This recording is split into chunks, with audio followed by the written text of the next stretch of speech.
Spoken ইংলিশের একটি গুরুত্বপূর্ণ ক্লাস নিয়ে আসলাম। ভিডিওটি কেউ টানবেন না। তাহলে চলুন শুরু করি।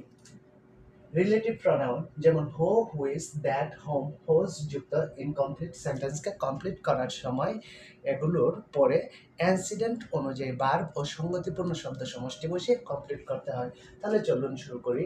I saw the man, I saw the man, আমি ওই লোকটিকে দেখেছিলাম। সঙ্গতিপূর্ণ verb who was catching fish. I saw the man who was catching fish, আমি ওই লোকটিকে দেখেছিলাম যে মাছ ধরতেছিল। This is the house that, এটি হয় সেই বাড়ি যেটি he wants to by.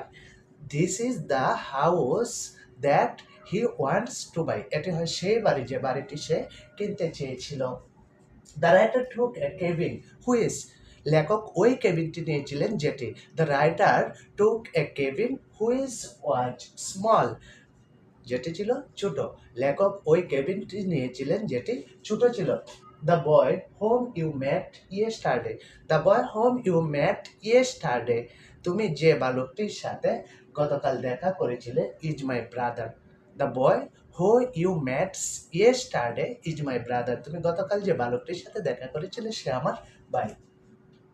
Shahana is my friend whose, Shahana is my friend whose, Shahana হয় আমার বন্ধু যার, যে কোনো একটি রিলেটিভ আনলেই হবে। Shahana is my friend whose sister is a doctor, Shahana is my friends whose sister is a doctor, Shahana হয় আমার বন্ধু যার বোন একজন ডাক্তার। ভিডিওটি ভালো লাগলে অবশ্যই চ্যানেলটিকে সাবস্ক্রাইব করবেন, লাইক করবেন, কমেন্টস করবেন।